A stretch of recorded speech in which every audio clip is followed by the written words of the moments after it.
Hello everyone, नमस्ते, welcome back to my mini vlog.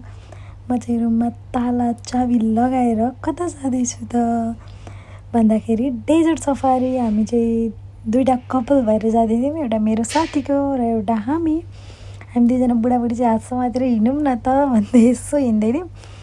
Finally हाम्रो गाडी आयो अनि हामी गाडीमा चढेर सरर जाँदै।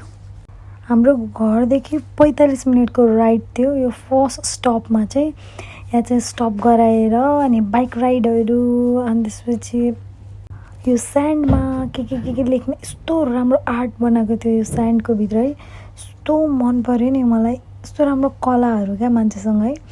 अनि यहाँ चाहिँ 15देखि 20 मिनटको स्टप भएर हामी चाहिँ निस्क्यौँ बाई भन्दै। अनि त्यसपछि हामीलाई चाहिँ अर्को गाडी लिन आउँदै हुनुहुन्थ्यो। मेन डेजर्ट सफारी भनेर जाने ठाउँमा चाहिँ अर्को गाडी लिन आउनुभएको थियो। अनि हामी त्यो गाडीमा चढेर यस्तो मजा आयो नि, सैँ यता लानुहुन्छ दाइले, पुरा बालुवा चाहिँ पुरा गाडीभरि बाहिर। हामी चाहिँ एक्साइटेड हुँदै मैले भ्लग बनाएको, भ्लग पनि राम्रोसँग भएन कि घर यता भएर डरले कस्तो भयो म त हेर्नु मेरो फेसियल एक्सप्रेसन, डरले हुँदैछ। तर लास्टै नै रमाइलो भयो है। त्यसपछि हामी गाडीबाट ओर्लियौँ, हामीलाई फेरि त्यहाँ ल्याएर झारिदिनु भयो। त्यसपछि सर र भ्यूहरू हेरेर अनि यो लगाउँ न त एरेबिकको ड्रेस जस्तै हो भनेर हामीले चाहिँ माथिको त्यो मात्रै लगायौँ।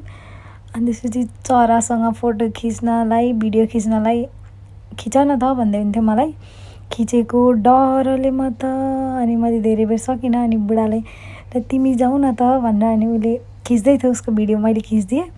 त्यसपछि मैले फेरि समातेको, हेभी नै थियो चरा। त्यसपछि सबै कुरा, अनि उट सफारीहरू पनि गऱ्यौँ हामीले। त्यसपछि हामी चाहिँ मेन ठाउँ, यहाँ लोकेसन चाहिँ यो थियो मेन लोकेसन्स। यस्तो राम्रो क्या, अहिले दिउँसो भएर त्यति देखेको छैन। अब लाइटहरू बालेर सबै कुरा गर्दा चाहिँ यस्तो राम्रो देखिन्छ है भन्दा हामी दुईजना चाहिँ कुरा गर्दै थियौँ क्या। त्यसपछि एकछिन स्टप गऱ्यौँ, एकछिन रेस्ट गऱ्यौँ, त्यहाँ गएर पानी सानी पियौँ। अनि मैले चिया लिँदै म चाहिँ हेना गर्न गएँ, मेहन्दी लगाउन गएँ। मेहन्दी लगाएर आइसक्दा त यहाँ साथीहरूले त पुरा पर्फ्युम हेरिराख्नु भएको रहेछ क्या, कस्तो स्मेल के कस्तो भनेर। अनि एकछिन पर्फ्युम हेरेर, यो चाहिँ हाम्रो फर्स्ट सो थियो है। यस्तो दामी 7वटा सो हुँदो रहेछ, यस्तो दामी सो के। यो दाइलाई कस्तो डर पनि नलाग्ने है। पुरानो दिदी चाहिँ नाच्दै हुनुहुन्छ यहाँ ड्याङ्केटक्केन गर्दै। अनि यति धेरै खानेकुरा थियो, यति धेरै खानेकुरा, म त खाँदा पेटे कस्तो भयो। डिफ्रेन्ट टाइप्स हेर्नु नि, यहाँ आफै हेर्नु न कस्तो दाम, खाना पनि यस्तो मिठो थियो नि फेरि। अनि यता चाहिँ बार्बिक्यू पनि थियो। हामीले चाहिँ यति धेरै खानेकुरा लिएर बसेको थियौँ दुईजनाले। मजाले खाँदै सो हेर्दै रमाइलो गर्दै, खाँदै सो हेर्दै रमाइलो गर्दै गरेर अनि मैले लास्टमा चाहिँ एरेबिक ड्रेस पनि लगाएँ। अनि हाम्रो जाने टाइम भएर मैले बाई गर्दैछु। यस्तो रमाइलो भएको भएर जानै मन लागेको थिएन। अनि हामी त्यही कुरा गर्दैछौँ, लास्टै रमाइलो भयो है भन्दै। त्यसपछि जानै पर्यो। अनि त्यसपछि बाई भन्दै लाग्यौँ हामी घरतर्फ।